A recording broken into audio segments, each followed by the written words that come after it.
Hello everyone, welcome to let's crack judiciary exams. तो आज की वीडियो में हम हरियाणा एडीए के लिए आईपीसी के कुछ इंपॉर्टेंट प्रोविजंस रिवाइज करने वाले हैं। तो इससे पहले कि मैं लेक्चर स्टार्ट करूं, बिहार जुडिशरी के मेंस के एग्जाम के लिए 29 जून से बैच स्टार्ट हो रहा है। तो दिस इज वेरी हेल्पफुल। इसमें आपको इंटरव्यू गाइडेंस भी दी जाएगी, प्रैक्टिस सेक्शन क्वेश्चन बैंक भी होगा, नोट्स आपको प्रोवाइड किए जाएंगे, मेंस की टेस्ट सीरीज भी होगी। तो जो भी आपको चाहिए मेंस की प्रिपरेशन के लिए, everything will be provided in this. अगर आपने ये प्लान लेना है तो लिंक आपको डिस्क्रिप्शन बॉक्स में मिलेगा। रेफरल कोड ये यूज करोगे तो आपको इस पे ऑफ मिल जाएगा। तो जितना आपका प्राइस लेस हो सकता है उतना आपको डिस्काउंट हो जाएगा।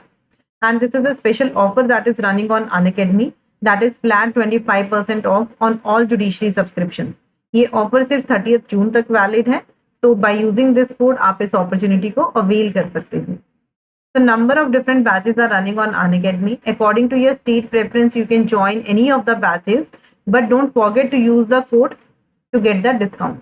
So these are the features of taking the subscription.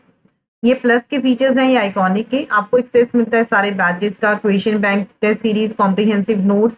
And iconic में आपको एडवांस में एक्स्ट्रा जो है आपको फीचर्स मिलते हैं। So we are going to revise from your section 378. This is very important. इसमें से आपको कैसे भी क्वेश्चन आ जाता है, that means illustration based question आ सकता है, या फिर आपको सेक्शन बेस्ड क्वेश्चन आ सकता है, इंग्रेडिएंट्स बेस्ड क्वेश्चन आ सकता है, एनी हाउ। तो चैप्टर 17 जो है आईपीसी का, this deals with offences against the property से जो है ये डील करता है। Section 378 deals with theft. This says whoever intending, सबसे पहले तो इंटेंशन होनी चाहिए, dishonestly to take dishonestly any movable property। theft सिर्फ मूवेबल प्रॉपर्टी का हो सकता है, that can not be of immovable property. Intention होनी चाहिए डिसऑनेस्टली किसी मूवेबल प्रॉपर्टी को लेने के लिए, एंड पर्सन के पोजेशन में होनी चाहिए। वो जो आप चीज ले रहे हो, that should be taken out of the possession of any person, and बिना उस पर्सन के कंसेंट के लिए, विदाउट दैट पर्सन कंसेंट, अगर उस प्रॉपर्टी को मूव किया जाता है in order to such taking, that is said to commit theft. उसको हम क्या कहेंगे? That is said to commit theft. For example, अगर सपोज देयर इज अ कोई सर्वेंट है, उसने वो घर में काम कर रहा है, उसको एक रिंग मिल गई, उसने रिंग जो है उठा के, ठीक है, ring is in the possession of the जो भी जिसके लिए वो काम कर रहे हैं, रिंग तो जिसका घर है उसके पोजेशन में ही है। तो if he has taken that ring out from there, and उसने अगर घर में ही कहीं छुपा दी कि उसको ना मिले, तो that is the theft only, so that कि बाद में वो उसको ले जा सके जब उसको नहीं मिलेगी, जब वो भूल जाएगा।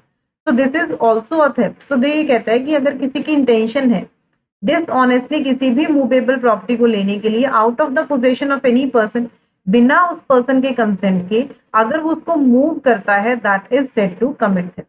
To understand this, let's see the examples. अगर आप एग्जांपल्स को समझ लोगे तो ये सारी एक्सप्लेनेशंस जो हैं वो आपको समझ में आ जाएंगे, और इलस्ट्रेशंस में से ही डायरेक्टली आपको पेपर में क्वेश्चन आता है। तो first illustration is A cuts down a tree on जेड्स ग्राउंड।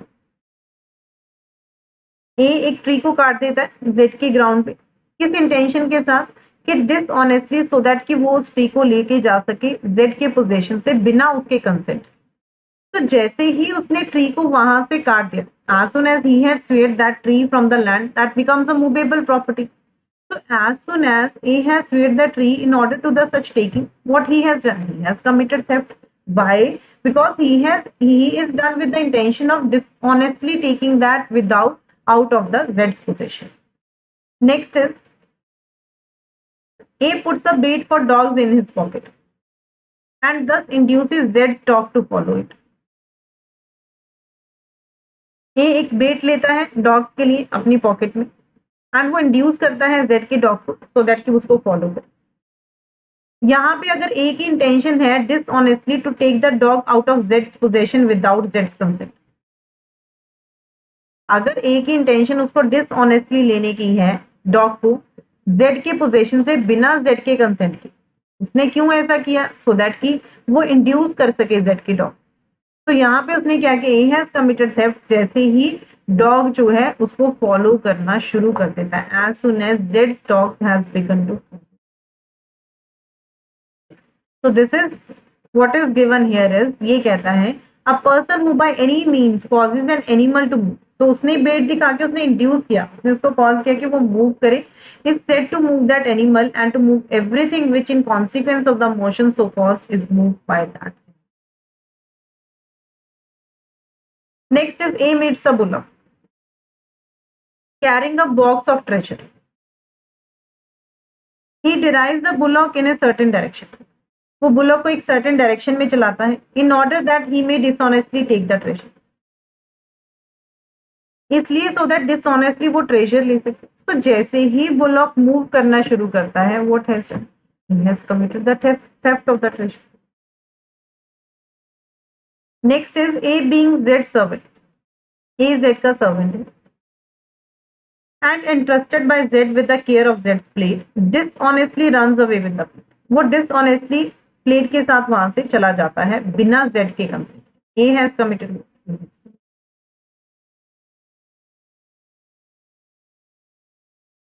Z जो है वो जर्नी पे जाता है, entrust his plate to it. Z going on a journey, entrust his plate to it, the keeper of a warehouse till Z shall return. Z journey पे जाते हुए वो अपनी प्लेट एंट्रस्ट कर देता है ए को, the keeper of the warehouse, जब तक कि जेड रिटर्न नहीं कर जाता. ए जो है वो उस प्लेट को गोल्ड स्मिथ के पास लेके जाता है तो उसको बेच देता है. यहाँ पे जो प्लेट है वो जेड की पोजीशन में नहीं थी. It could not be therefore be taken out of the Z position. तो ए ने थेफ्ट नहीं कमिट किया, बट उसने क्या कमिट किया है, उसने क्रिमिनल ब्रीच ऑफ ट्रस्ट किया है. वाई? बिकॉज उसने एंट्रस्ट कर दी थी प्लेट उसको, बिकॉज वो जर्नी पे जाते हुए उसको प्लेट दे गया था. So that was not in the position of set. यही डी और ई इलस्ट्रेशन में फर्क है. यहाँ पे क्या है कि this is theft in D illustration, in E illustration this is not theft, this is what, this is criminal breach of trust. Next is A finds a ring belonging to Z. A को एक ring मिल जाती है, Z को belong करती है, on a table in the house which Z of. यहाँ पे जो रिंग है वो जेड के पोजीशन में है, एंड अगर वो उसको डिसऑनेस्टली रिमूव कर देता है, A has committed. Next is A finds a ring. A को एक रिंग मिल जाती है lying on the highway, not in the position of any person, जो किसी पर्सन के पोजीशन में नहीं. A by taking it commits no theft. A उसको लेके कोई चोरी नहीं करता है, दो ही में commit criminal misapplication. Next is A seizes a ring belonging to Z. A को एक रिंग मिल जाती है, जेड को बिलोंग करती है, lying on a table in Z house, जो जेड के घर में टेबल पे लाई कर. Not venturing to misappropriate the ring, जो मैंने आपको स्टार्टिंग में एग्जाम्पल दी थी, ये वही है कि उसको कभी ना पता चले, कि वो इमीडिएटली ना पता चले, वो उसकी सर्च या डिटेंशन ना करनी शुरू कर दे. ए रिंग को ऐसी जगह पे छुपा देता है कि जिससे कि जो है जेड उसको कभी फाउंड ना कर सके, with the intention of taking the ring from the hiding place and selling. तो जैसे ही ए ने पहली बार रिंग को मूव किया था इंटेंशन के साथ उसको लेने के लिए out of that person possession, तो उसी टाइम पे उसने जो है थेफ्ट कमिट किया. Next is A delivers his watch to Z. A अपनी वॉच जो है जेड को डिलीवर करता है, एक jeweller, to be regulated. Z carries it to his shop. Z उसको अपनी शॉप पे ले जाता है. A not owing to the jeweller any debt for which the jeweller might lawfully detain the watch as a security, enters the shop openly. वो openly उस शॉप में एंटर करता है, वो उस वॉच को जो है फोर्स से जेड की हैंड से ले लेता है एंड वहां से चला जाता है. यहाँ पे हियर दो ए में have committed criminal trespass and assault, but उसने कोई चोरी नहीं की, बिकॉज उसने डिसऑनेस्टली वो रिंग नहीं ली. यहीं पे अगर मैं इसको एग्जाम्पल को हम थोड़ा सा चेंज कर ले, अगर ए ने पैसे देने थे जेड को, ठीक है, वॉच को रिपेयर करने के लिए, एंड जेड ने उस वॉच को इसलिए रिटेन किया सो दैट कि वो अपने पैसे ले सके, एंड अगर वो जेड से वॉच ले जाता है बिना उसके इस इंटेंशन के साथ, सो दैट कि उसको पैसे ना देने पड़े, then he has committed what? He has committed theft because he has taken it dishonestly. So in this way you can just read out the other examples also. Illustrations में से आपको इसमें directly question तो theft के लिए punishment कितनी है? Whoever commits theft shall be punished with imprisonment of either description which may extend to 3 years or with fine या फिर penalty। अगर कोई ड्वेलिंग हाउस में थेफ्ट कमिट करता है, that is a separate section is given 380, जिसके लिए punishment है जो 7 years तक एक्सटेंड कर सकती है and shall also be liable to fine. If the theft is done by clerk और सर्वेंट, उसके लिए सेपरेट सेक्शन है जो एक्सटेंड कर सकता है 7 years and shall also be liable to fine. Theft after preparation made for causing death, hurt or strain in order to the committing of theft। तो अगर कोई भी थेफ्ट कमिट करता है, having made preparation for causing death or hurt or restraint or fear of death or of hurt or of restraint to any person in order to the committing of such theft or in order to the effecting of his escape after the committing of such theft or in order to the retaining of property taken by such theft shall be punished with rigorous imprisonment for a term which may extend to 10 years and shall also। So this is a special section। ये कहता है कि अगर कोई चोरी करता है preparation करने के बाद डेथ, हर्ट या रिस्ट्रेंट। एग्जाम्पल ले लेते हैं, ए ने चोरी की, A commit theft on property in जेड्स possession and while committing his theft he has a loaded pistol under his car। इसके पास एक लोडेड पिस्टल थी।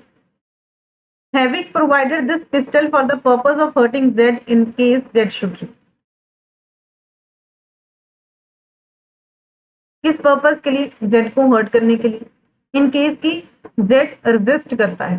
A has committed what? A has committed an offense especially under your section 382। Why?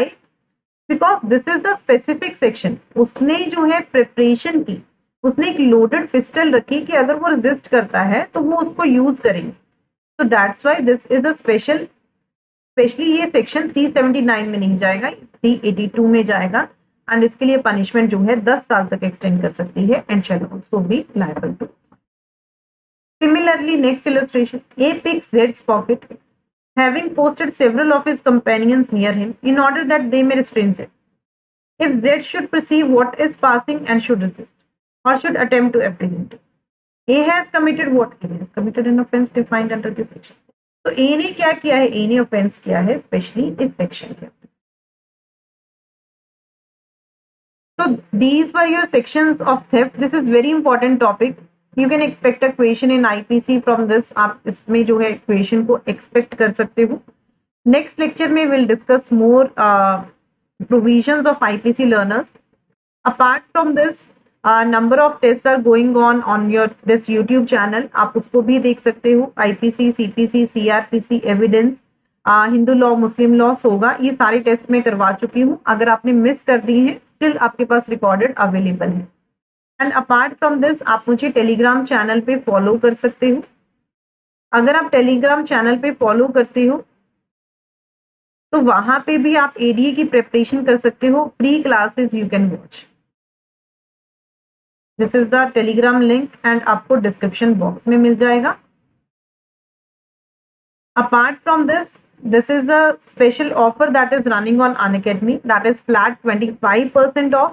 So this is very cheaper as if you compare this with the offline batches। You can just use this code, आपको cheapest price पे Unacademy का subscription मिल जाए। Thank you so much learners। I'm just ending the session here।